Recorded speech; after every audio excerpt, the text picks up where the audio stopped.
안녕하세요. 저는 올해 중국의 명문 사립고등학교인 베이징 고등학교를 졸업할 예정인 학생 이리입니다. 학창 시절의 마지막을 장식하게 될 졸업 여행이 다가오면서 저는 무척 들뜬 마음으로 지내고 있었습니다. 원래 우리 학교 전통대로라면 주로 중국 내 고도나 역사, 유적지를 방문하여 중화의 웅대함을 체험하곤 했습니다. 그래서 올해도 비슷한 코스로 가는 줄 알았는데 뜻밖에도 학교 측에서 이번에는 한국으로 간다고 발표한 겁니다. 사실 저는 처음에 이 소식을 접하고 몹시 놀랐습니다. 왜냐하면 어려서부터 학교나 주변 미디어에서 한국에 대한 부정적인 내용, 한국은 중국 문화를 훔쳐간다, 중국의 아류다, 아직 개발도상국이라 여러 면에서 뒤처져 있다를 많이 접해왔기 때문입니다. 그런 나라에 굳이 졸업 여행을 갈 필요가 있을까 싶었죠. 그런데 학교는 글로벌 교류와 국제 이해 교육의 중요성을 내세우며 한국 졸업 여행을 강행하기로 했습니다. 아버지는 중국 정부 내 교육 관련 핵심 부서에서 일하시는 분이라 제가 한국 졸업 여행에 참가해야 한다는 말을 드렸을 때 크게 반발하셨습니다. 우리 딸을 그런 곳에 보내는 건 못마땅하다는 취지였죠. 하지만 담임 선생님이 나름 열정적으로 설득해 주신 덕분인지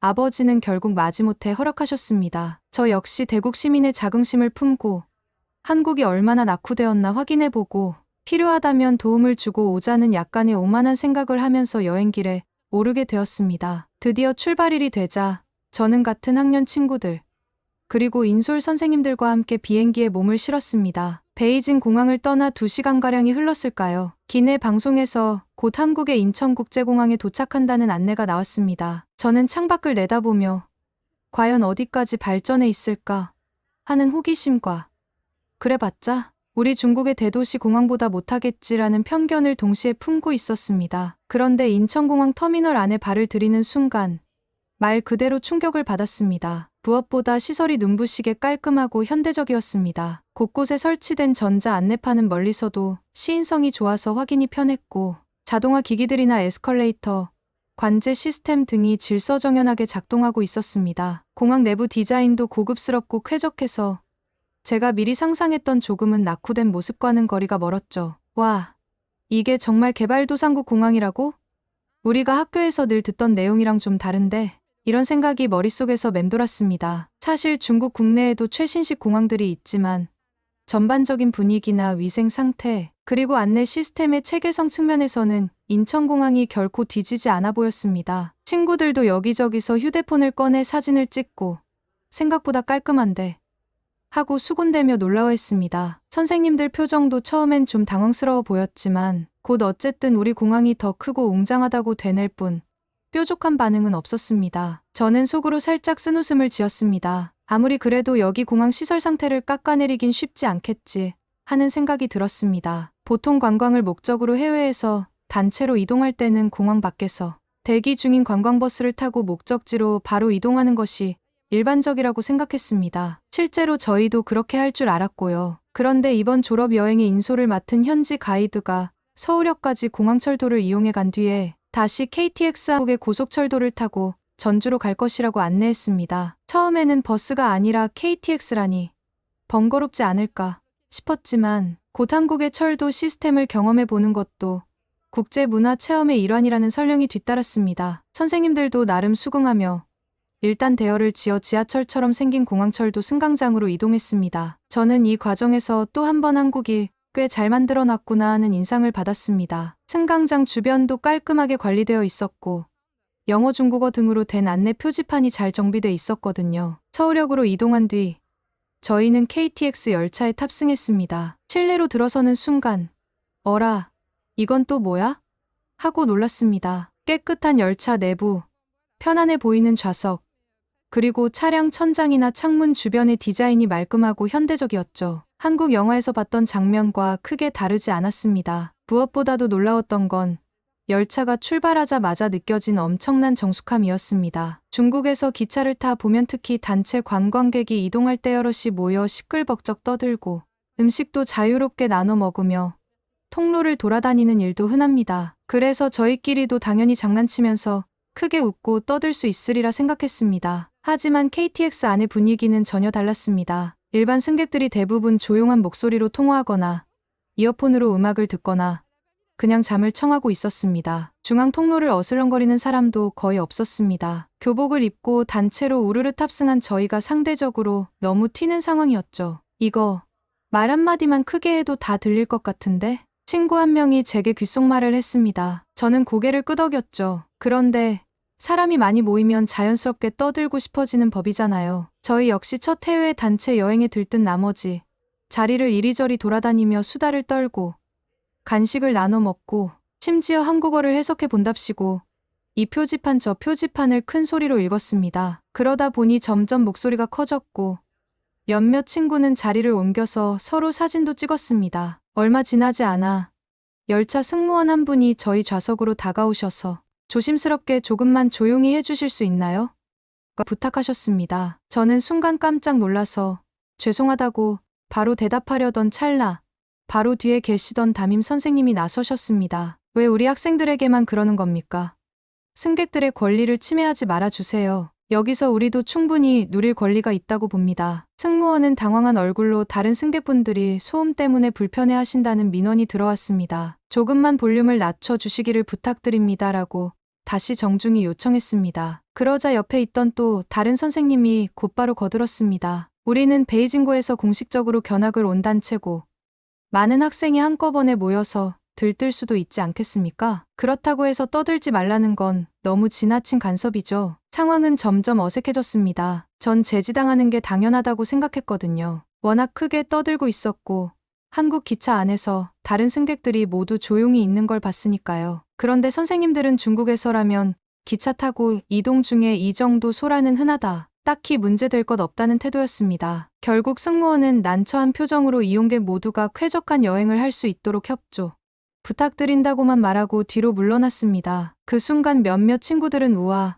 선생님 멋있다 하며 박수를 쳤고 단체로 잠시 환호하는 듯한 분위기가 생겼습니다. 역시 대국에서 온 손님을 함부로 막지는 못하는군. 장난기 섞인 말을 주고받으며 우리는 또 한 번 왁자지껄해졌습니다. 그런데 곧이어 KTX 내부 방송에서 이런 내용이 흘러나왔습니다. 승객 여러분의 쾌적한 환경을 위해 열차 안에서는 정숙해 주시기 바랍니다. 휴대전화 통화나 대화는 작은 목소리로 타인에게 불편함을 주지 않도록 협조해 주세요. 감사합니다. 저희는 순간 이거 혹시 우리 보고 하라는 말 아니야?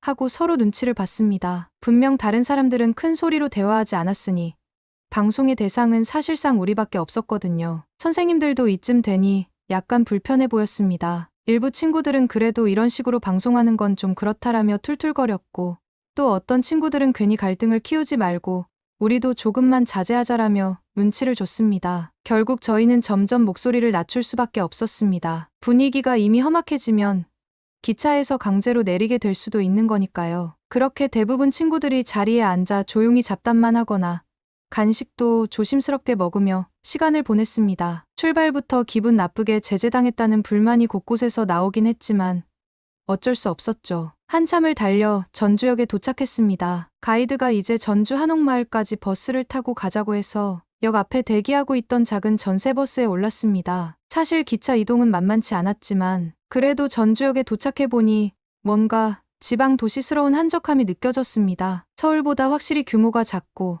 빌딩 수도 적은 것 같네. 드디어 한국의 시골 풍경을 보는 건가? 이런 생각에 약간 기대감이 생기기도 했습니다. 그런데 버스로 1015분 정도 달려 전주 한옥마을 인근에 접근했을 때 제 시야에는 전통 기와 지붕을 이어놓은 수많은 건물들과 한복 입은 관광객들의 모습이 펼쳐졌습니다. 아, 여기가 우리가 묵게 될 곳이구나 하고 짐작이 갔죠. 그런데 내려서 보니 정말 많은 사람이 전통 옷을 입고 다니고 있었는데 그게 얼핏 보면 중국의 한푸한푸 같아 보이는 겁니다. 저는 순간 한국이 이렇게까지 중국 문화를 대놓고 베끼나? 하고 의구심이 들었습니다. 친구들도 저거 한푸 아니야? 와, 이거 보세요. 색깔이나 형태가 한푸랑 거의 똑같은데. 하며 수군거렸습니다. 저희 중 몇몇이 호기심에 못 이겨 길에 있는 한복 대여점으로 보이는 가게로 들어갔습니다. 가게 외부에는 한복 대여라는 한국어 간판이 달려 있었고 안에는 가지각색 아름다운 전통 의상이 걸려 있었습니다. 저와 친구들은 점원에게 곧장 물었습니다. 저기요. 저희가 보기에 이 옷은 중국 전통의 한푸 같은데 왜 여기에 있나요? 이게 진짜 한국 옷 맞아요? 점원은 웃으면서 이건 한복이라고 불리는 한국 고유의 전통 의상이에요. 중국의 한푸와는 역사적 기원이나 형태가 다릅니다라고 차근차근 설명을 해주었습니다. 근데 치마나 저고리 생김새가 어디가 다른지 잘 모르겠는데요. 한푸에서 유래한 것 아닙니까? 저희가 계속 추궁하자 점원은 한복과 한푸의 대표적 차이점을 설명하기 시작했습니다. 예를 들어 한복은 저고리와 치마 바지의 결합, 앞서풀 여미는 방식, 허리끈의 매듭법, 소매와 옷깃의 구조 등이 중국 복식과 다르고 조선 시대를 거치며 독자적으로 발전해왔다는 점을 강조했죠. 게다가 문헌상으로도 한국만의 전통적 복식 문화가 명확히 존재한다며 겉으로 보기엔 조금 비슷해 보여도 세부적으로 들어가면 차이가 크다고 이야기했습니다. 그 말이 너무 논리적이고 또박또박 이어지다 보니 저희는 별다른 반박을 하지 못했습니다. 사실 저도 한복과 한푸를 전문적으로 공부해 본 적이 없어서 대체 뭐가 얼마나 다른 건지 잘 몰랐거든요. 다만, 그렇구나. 한국은 자기들 나름대로 독자적인 전통이 있다고 주장하는구나 하고 생각했습니다. 같이 간 선생님 한 분은 그 장면을 지켜보다가 불쑥 말씀하셨습니다. 결국 어원이나 글자 형태도 한한과 한하이 같은 소리 아니냐? 이건 중국 문화가 뿌린데 너희가 독자적이라고 우기는 것 아닐까? 점원은 당황해하면서도 저희는 학계에서 이미 많은 논문과 연구가 나와 있어 한복은 한국 고유의 복식으로 인정받고 있다라는 말로 대응했습니다. 선생님은 더 이상 깊게 따지지 않고 뒤로 물러서셨습니다. 그래서 결국 저희는 그렇다고 하니 일단 넘어가자는 식으로 그 가게를 나왔습니다. 그때 묘한 패배감 같은 게 밀려왔습니다. 정말 우리가 알고 있던 한국이 중국 것을 다 훔쳐 간다는 이야기가 그냥 편견이었을 수도 있나 싶어졌습니다. 물론 아직 완전히 수긍한 건 아니었지만 적어도 겉으로 보이는 한복에 대해 이건 그냥 우리 한푸를 뺏긴 거다라고 단정 지을 근거는 찾지 못했으니까요. 한복 혹은 한푸 논쟁으로 시달린 뒤 저희는 숙소로 이동했습니다. 이번 여행 동안 묵을 곳은 한옥 게스트하우스라는 전통 기와집 형태의 숙소였습니다. 마당이 있고 대문을 들어서면 목재 기둥과 처마가 어우러져 있어서 확실히 독특한 분위기가 났습니다. 방에 들어가 보니 바닥 전체가 난방이 되는 구조라서 상당히 따뜻했습니다. 한국식 난방 시스템인 온돌원 토이라고 가이드가 알려줬죠. 그런데 선생님 몇 분은 이거 중국에서 말하는 디캉캉 같은 거 아니야? 뭐가 달라라고 하시며 또다시 결국 중국 문화를 베껴간 것이라는 이야기를 꺼냈습니다. 가이드는 곤란해하며 물론 북방 중국에도 비슷한 문화가 있지만 한국은 삼국시대부터 이런 바닥 난방을 발전시켜 왔다라고 설명했습니다. 그리고 안쪽 구조나 열기가 전달되는 방식 등이 중국의 그것과는 다른 부분이 있다고 했죠. 하지만 선생님들은 곱게 듣지 않았습니다. 그건 우리가 다 아는 내용이다. 중국이 기원인데 한국이 자기들 것이라 우기는 거다라며 살짝 불쾌해하셨고 게스트하우스 주인은 이 문제는 여러 사학계 연구가 있으니 찾아보시면 아실 거다라고만 대답했습니다. 저로서는 또 한 번 정말 뭐가 어떻게 다른지 알 길이 없고 어쨌든 한국 사람들도 자기들만의 정통성을 갖고 있다고 주장하네 하고 생각했죠. 그날 오후 일정이 자유여행 형태였기에 저는 버스에 남지 않고 직접 마을 골목골목을 구경해 보기로 마음먹었습니다. 한옥마을 거리에는 수많은 관광객이 있었습니다. 그리고 대부분 질서정연하게 줄을 서서 길거리 음식을 사 먹거나 사진을 찍고 가게 안에 들어가 구경하는 모습이었습니다. 중국의 어떤 번화가나 관광지처럼 시끄럽고 소란스럽게 떠드는 모습보다는 좀 더 차분한 편이라는 느낌이 들었습니다. 저희 친구들은 여기저기서 음식을 사 먹으면서 간혹 한국 동전이나 지폐에 익숙하지 않아 계산을 헷갈려 하기도 했습니다. 어떤 친구는 여기 너무 비싸잖아. 전주 비빔밥 한 그릇이 왜 이리 비싸? 라며 볼멘 소리를 하다 그만 결제를 깜빡하고 나왔고 사실은 일부러 안 한 것 같지만 나중에 알게 된 담임 선생님이 가게 주인에게 사과하고 돈을 내는 해프닝도 있었습니다. 또 몇몇 친구들은 길가 구석이나 담벼락 근처에서 담배를 피우고 꽁초를 그냥 버리거나 심지어 소변을 본 사례도 있었다고 합니다. 저는 현장을 직접 보지는 못했지만 곧장 마을 주민이 시청과 경찰서에 신고해 난리가 났다는 얘기가 들려왔습니다. 전주가 관광지라고 해도 이렇게 규율이 빡빡한지 몰랐기 때문에 친구들은 중국 같았으면 아무도 신경 안 썼을 텐데라며 당혹스러워했죠. 둘째 날 아침 게스트하우스 마당에 모두 모인 상태에서 담임 선생님이 긴장된 표정으로 말씀하셨습니다. 어젯밤에 전주시청과 경찰 쪽에서 연락이 왔다. 우리 때문에 10건이 넘는 민원과 신고가 접수됐다고 한다. 오늘 또 문제가 생기면 강제 퇴출될 수도 있으니 조심하라는 경고를 받았다. 친구들은 아니, 이 정도로 뭘 그렇게 호들갑이냐며 투덜거렸습니다. 어떤 친구는 한국인은 너무 예민하다. 길에서 소변 한 번 봤다고 이렇게까지 하다니. 이해가 안 간다고 말했죠. 선생님들도 중국에서는 그냥 넘어가는 일인데 여기서는 참 엄격하곤 하며 불만을 표했습니다. 하지만 어쨌든 관광을 계속해야 하니 담임 선생님은 여러분, 다시 한번 당부하지만 공공장소에서 함부로 행동하지 말고 식당에선 계산 확실히 하고 쓰레기도 아무데나 버리지 말라고 주의를 주셨습니다. 물론 그게 말처럼 쉬운 일은 아니었습니다. 이미 습관이 몸에 배어 있고 여기저기 모여서 소란스러워지는 건 일상다반사였으니까요. 둘째 날 일정은 전동성당, 경기전 등 전주의 대표적 명소를 돌아보는 것이었습니다. 전동성당 앞에서 기념 촬영을 하는데 이곳에서 또 갈등이 생겼습니다. 근처를 지나가던 한국인 단체 관광객이 한복을 곱게 차려입고 사진을 찍고 있었는데 저희 몇몇이 아니, 저거는 거의 한푸인데 왜 한국 전통의상이라 우기는 거야? 라며 농담 반 시비 반 투로 말했습니다. 그 말을 들은 한국 관광객 중 한 사람이 이것은 한복입니다. 한푸와 한복은 다릅니다라고 반박하면서 분위기가 험악해졌죠. 담임 선생님이 중재를 하려 했지만 학생들은 어차피 뿌리는 우리 중국 거다라는 식으로 떠들고 한국 쪽에서는 왜 남의 옷에 대해 그런 식으로 말하느냐며 언성을 높였습니다. 다행히 주변 가이드들이 재빠르게 말려서 큰 싸움으로 번지지 않았지만 이미 저희에 대한 시선이 곱지 않았습니다. 경기전에서도 마찬가지였습니다. 조선시대 왕실의 위패가 봉안된 곳으로 전통 건축이 잘 보존된 문화재 구역인데 친구 한 명이 잔디 보호 구역에 무단으로 들어가서 사진을 찍으려 했습니다. 관리인이 출입이 제한된 곳이라며 제지하자 그 친구는 왜 그렇게 까다롭게 굴냐? 사진 한 장 찍는 데라며 따졌습니다. 결국 또 한 번 이 단체는 도대체 뭔가 하는 식의 곱지 않은 시선이 쏟아졌죠. 그날 저녁 시청 관계자와 경찰이 게스트하우스에 찾아와 중국어 통역사와 함께 공식 경고를 전달했습니다. 어제도 그렇고 오늘도 다수의 민원과 신고가 접수되었습니다. 더 이상 반복되면 귀 단체 전체가 강제 퇴출될 수밖에 없습니다. 선생님들은 우리가 대국에서 왔는데 이런 식으로 쫓아내면 국제 문제가 될 수도 있다고 했지만 관계자 쪽은 여기는 한국 땅이고 법과 질서를 지키지 않는다면 누구라도 예외가 없다는 입장이었습니다. 저는 그 얘기를 듣고 마음이 복잡해졌습니다. 정말 우리가 그만큼이나 무질서했나 하는 자각과 함께 그래도 쫓아낸다는 건 너무 심하지 않나 하는 억울함이 동시에 들었죠. 셋째 날 아침 게스트하우스에서 또다시 온돌 관련 시비가 벌어졌습니다. 밤새 뜨끈한 바닥에서 잔 선생님들이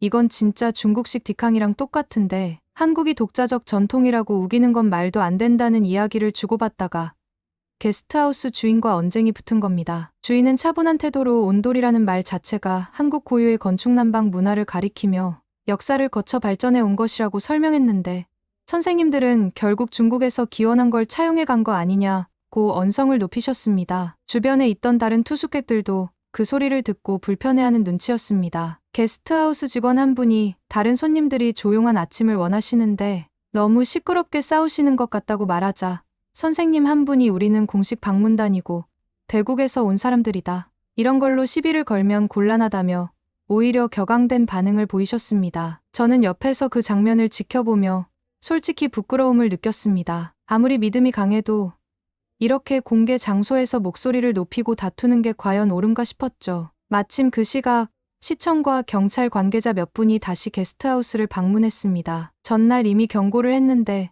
또 아침부터 소란이 벌어져 다른 손님들의 불편 신고가 들어왔다는 겁니다. 통역사는 주인과 다툼이 커지면 더는 방법이 없다. 이대로 계속 갈등이 심해지면 시에도 피해가 크니 조속히 귀국 절차를 밟아달라는 메시지를 전달했습니다. 담임 선생님이 다시 한번 이거 너무한 거 아니냐. 우리 학생들이 졸업 여행 차 온 건데 이렇게 쫓아낼 수 있느냐고 반발했지만 상대 측은 전혀 물러서지 않았습니다. 본인들이 법규와 질서를 지키지 않고 다른 손님들에게 피해를 준 이상 어쩔 수 없다는 거였죠. 결국 학교 차원에서도 더 이상 대항할 수 없는 상황이 돼 버렸습니다. 그렇게 저희 졸업 여행은 단 사흘 만에 강제 종료되고 말았습니다. 원래라면 5, 6일 동안 전주와 인근 지역 남원, 군산, 부안 등까지 둘러볼 계획이었는데 모든 일정이 취소되었습니다. 저희는 곧장 전주역으로 돌아가 KTX로 서울역까지, 그리고 인천공항으로 이동해 귀국 비행기에 오르게 됐죠. 그 과정에서 친구들은 대체로 낙담하거나 분통을 터뜨렸습니다. 이게 말이 돼.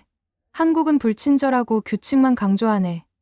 우린 그냥 자유롭게 여행하고 싶었을 뿐인데 왜 이렇게 까다롭지? 하지만 실상을 돌아보면 확실히 저희가 공공장소에서 무질서한 행동을 많이 했고 문화적 차이를 무시한 발언이나 태도로 충돌을 키운 면이 없지 않았습니다. 그래서 저도 마음 한쪽이 무거웠습니다. 동시에 그래도 강제 퇴출까지는 좀 심했다는 생각도 들었죠. 한마디로 갈등과 혼란 속에서 떠나는 신세가 된 겁니다. 집에 돌아와서 짐을 풀고 난 뒤 며칠간 멍하니 지냈습니다. 학창 시절 내내 한국은 중국 문화를 훔쳐간 후발 국가라는 이야기를 듣고 자랐는데 직접 가본 비록 몇일 뿐이긴 하지만 한국은 꽤나 정돈된 사회 시스템과 발전된 모습을 보여주었습니다. 인천공항은 정말 놀라웠고 KTX 역시 조용하고 깨끗했으며 전주 한옥마을 역시 많은 관광객이 모이는 임기 지역으로서 제법 활기가 있었죠. 물론 저희와 충돌이 생긴 부분도 크게 느껴졌습니다. 길에서 소변을 본다든가 시끄럽게 떠든다든가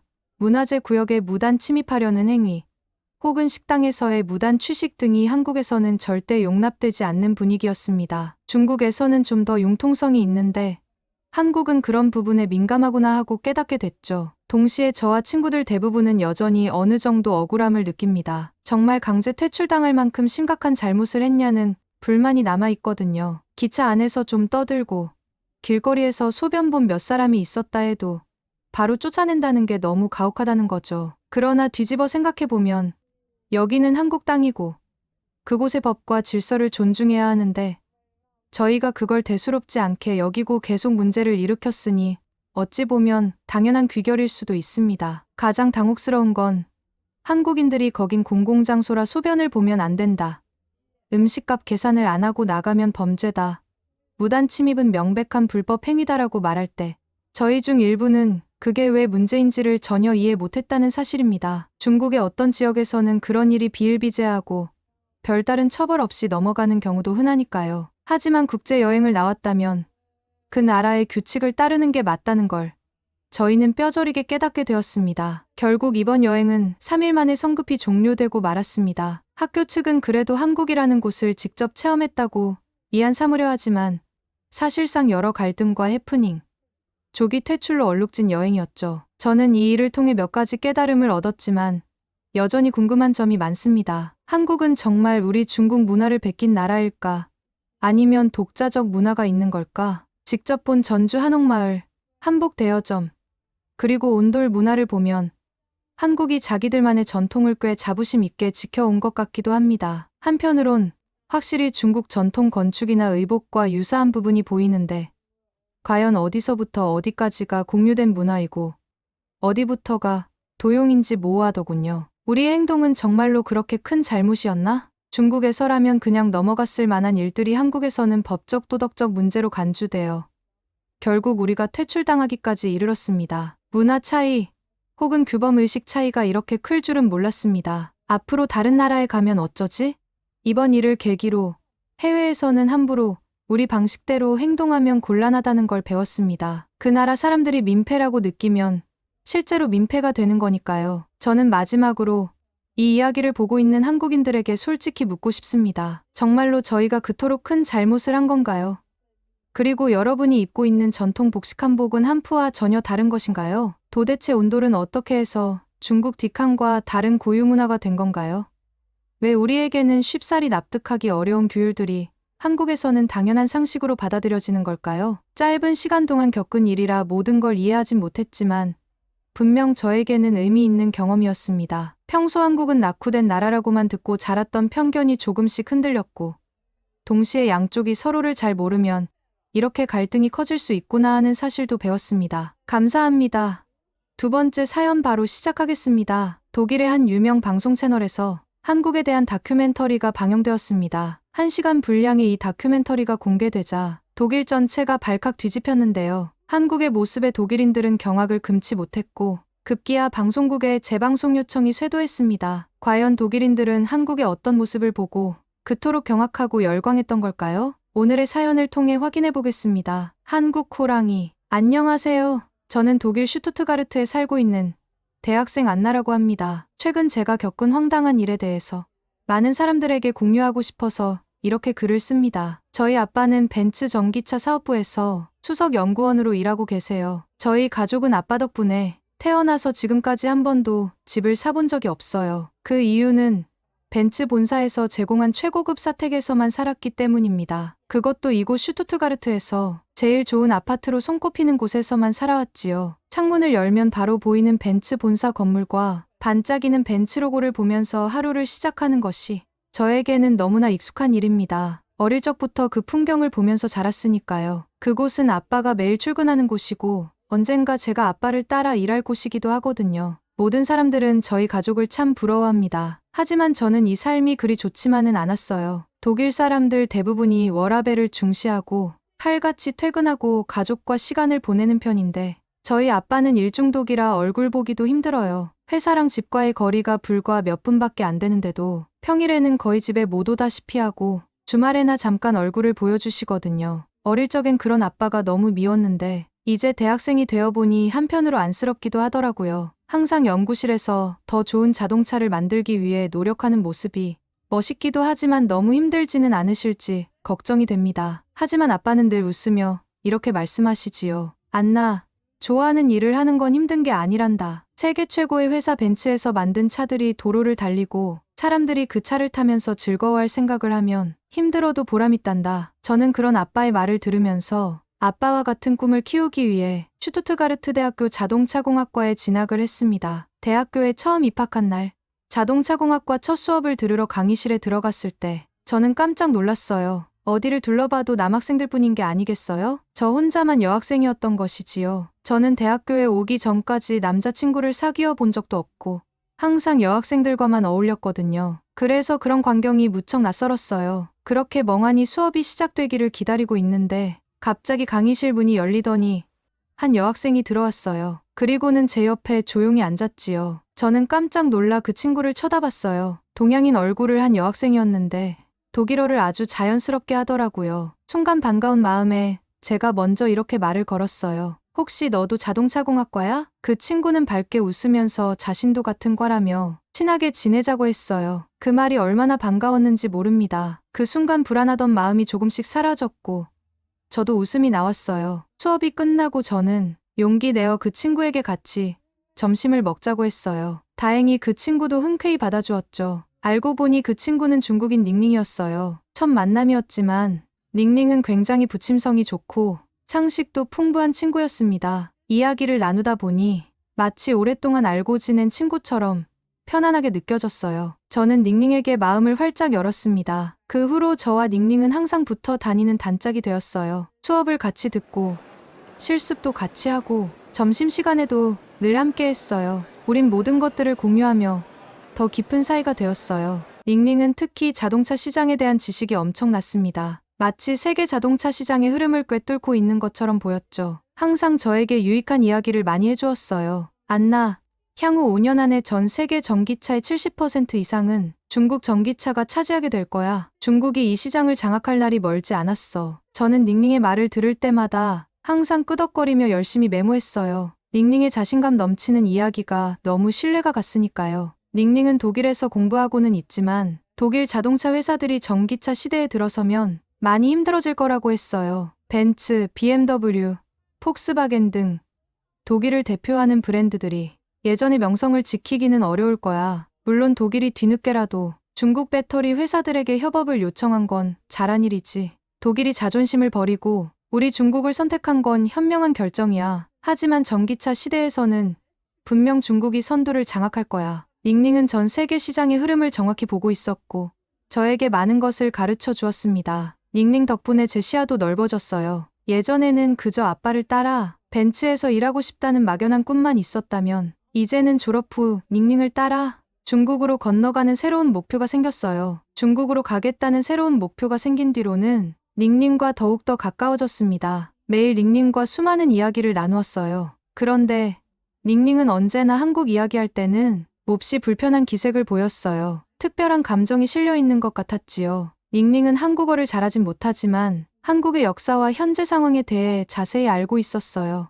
닝닝은 늘 화를 내며 이렇게 말했지요. 한국은 중국의 전기차 핵심 기술을 늘 훔치려 하고 연구원들을 중국에 파견해서 몰래 기술을 빼가려는 몰상식한 행동을 하고 있어. 한국은 기술력이 부족하니까 내수 시장에만 집중하고 있는 거지. 그마저도 중국 전기차에 비하면 한참 뒤떨어져 있지. 저는 닝닝의 말을 듣고 있자니 한국의 전기차 산업이 엉망인 것처럼 느껴지더라고요. 그 이후로도 닝닝은 한국의 문화에 대해서도 많은 이야기를 들려주었습니다. 김치나 김밥 같은 음식은 전 세계적으로 한국 음식으로 잘 알려져 있는데 닝닝은 그 음식들이 원래 중국에서 먼저 즐겨 먹던 것들이라고 했어요. 한국은 중국의 전통 음식을 그대로 가져가서 자기들 것인 양 전 세계에 알리고 있어. 심지어 중국의 한풀을 그대로 모방해서 한국의 전통 의복이라고 우기기까지 하지. 그건 정말 잘못된 일이야. 닝닝의 목소리에는 강한 불만이 담겨 있었어요. 닝닝은 또 한국이 역사적으로 중국의 영향을 받아왔으며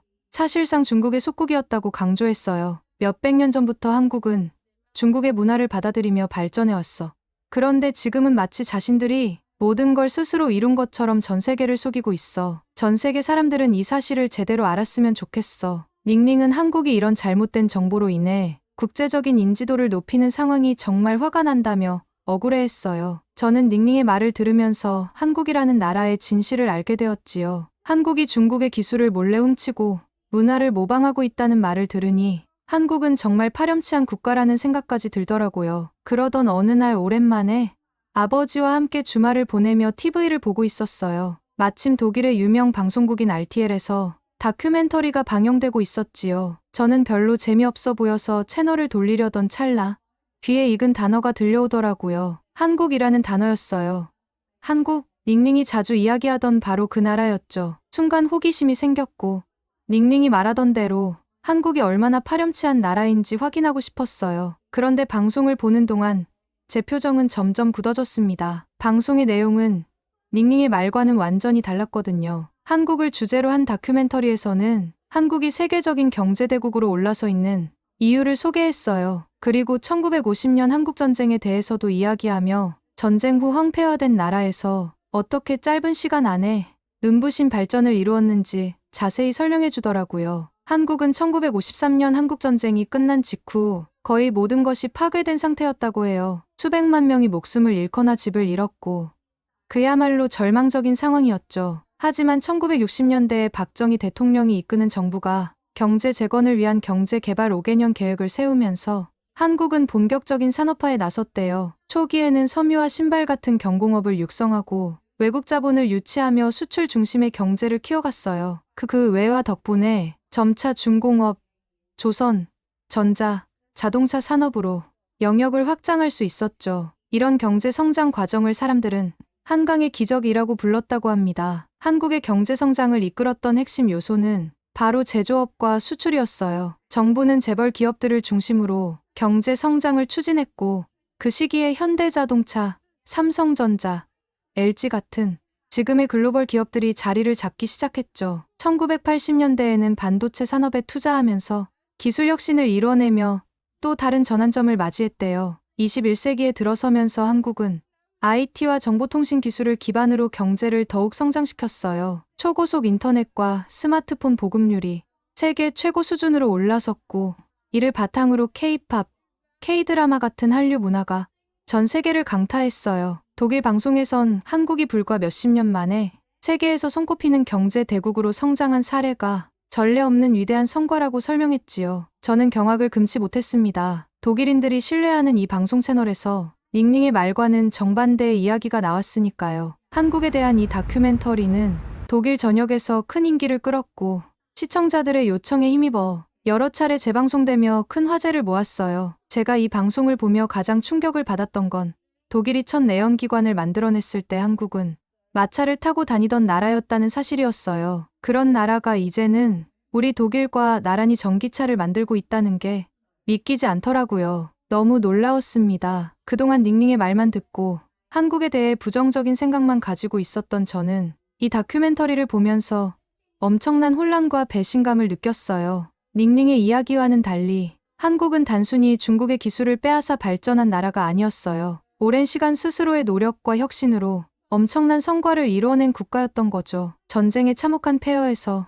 불과 몇십 년 만에 눈부신 성장을 이뤄내며 세계 경제를 선도하는 위치까지 올라선 한국의 이야기는 저에게 큰 충격과 함께 깊은 생각을 하게 했어요. 충격적인 한국 다큐멘터리를 다 보고 나서 저는 아빠에게 물었어요. 아빠, 혹시 한국 전기차도 타봤어? 아빠는 당연하다는 듯이 웃으며 대답했지요. 한국 전기차, 타보기만 했을 것 같아? 벤츠 연구소에서는 현대자동차에서 신차를 내놓을 때마다 본사에서 가장 먼저 구입해서 전부 분해해보고 있어. 저는 의아해서 물었어요. 왜 분해를 해? 한국 자동차 기술에 뭘 볼 게 있다고? 아빠는 제 말을 듣더니 미소를 지으며 대답했어요. 지금 한국의 기술은 전 세계를 뒤흔들고 있어. 현대자동차가 2021년에 아이오닉 5를 출시하면서 전기차의 판도가 180도 바뀌었어. 현대차의 기술은 말도 안 될 정도로 뛰어났거든. 마치 외계인을 잡아다 고문해서 만든 자동차 같다고 할 정도였지. 그 이후로 우리 독일도 뒤늦게 전기차 시장에 뛰어들었지만 아직 한국을 따라가기엔 역부족이야. 이미 한국에 비해 5년 이상 뒤처져 있어. 업계에서 1, 2위를 다투는 기업에게 배우는 건 당연한 거 아니겠니? 옛날 독일차의 명성에 취해 있다간 살아남을 수 없어.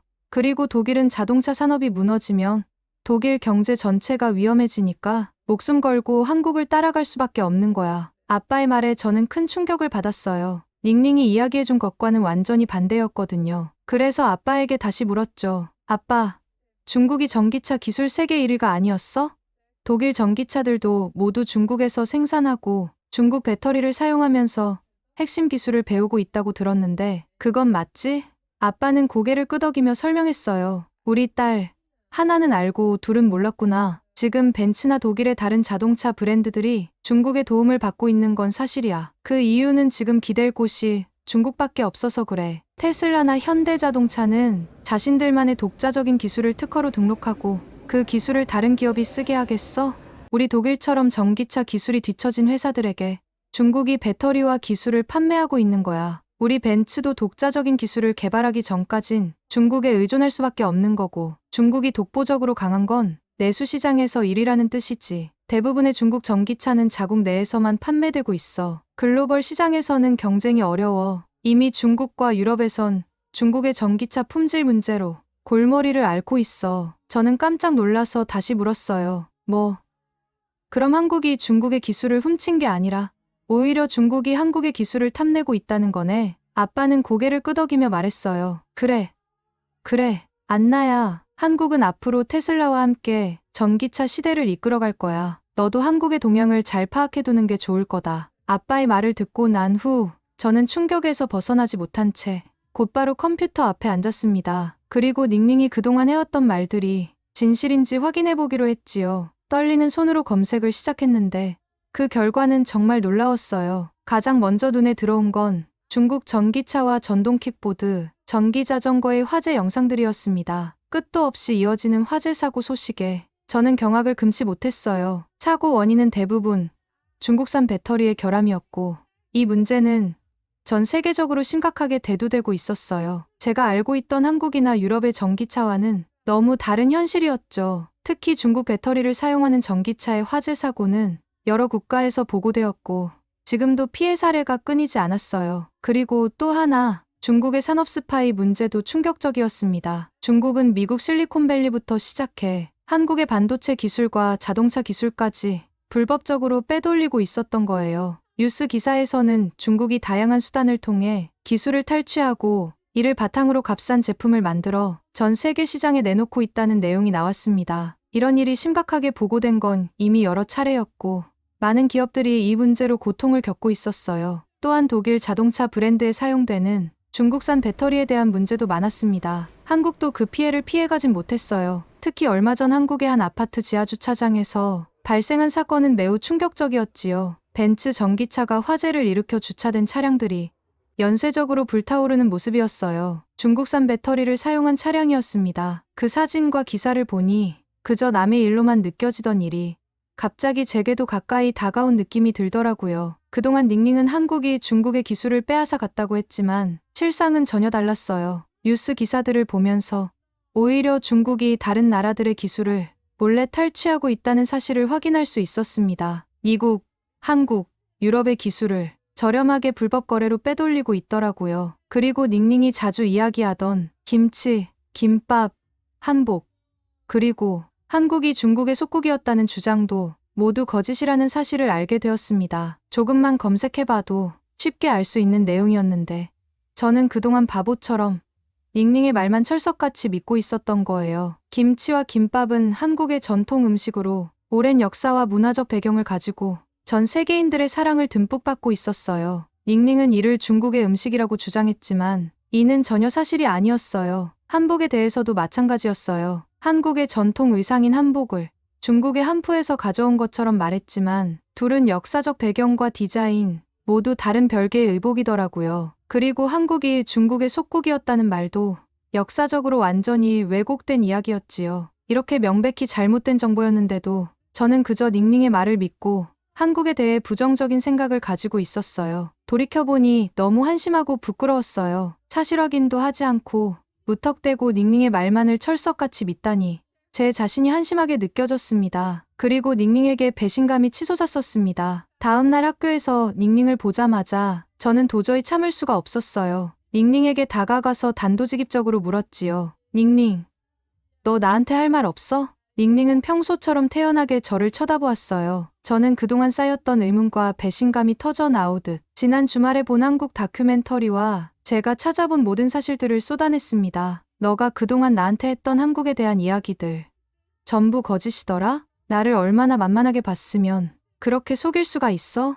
닝닝은 잠시 침묵하더니 갑자기 얼굴에 비웃는 듯한 표정을 짓더군요. 그리고는 대수롭지 않다는 듯이 제게 이렇게 말했어요. 속긴 뭘 속아? 전 세계 사람들이 한국에게 속고 있는 거지. 멍청하게 그걸 믿냐? 전 세계 사람들이 선동당하고 있는 거야. 누가 뭐래도 중국이 가장 위대해. 후회하지 말고. 안나 너도 중국 가서 꿈을 키워. 그런 미디어에 선동되지 말라고. 저는 그 뻔뻔한 태도에 말문이 막혔습니다. 독일의 방송도 벤츠 연구진인 저희 아빠의 경험도 모든 인터넷 정보들도 다 거짓이라면서 자신의 주장이 맞다고 빡빡 우기더라고요. 그 말을 듣는데 머리가 뜨겁게 달아오르는 것 같았어요. 그동안 저는 닝닝을 영리하고 좋은 친구라고 믿었는데 닝닝의 말에 따라 한국에 대해 오해하고 속았다는 사실에 분노가 치밀어 올랐어요. 넌 이제 내 친구도 아니야. 다시는 나한테 아는 척도 하지 마. 저희 말에도 닝닝은 눈 하나 깜짝하지 않았어요. 오히려 저를 비웃듯이 웃으며 이렇게 대꾸하더라고요. 알았어. 알았어. 그렇게 화내지 말고 난 이제 널 대신할 다음 장난감을 좀 찾아봐야겠네.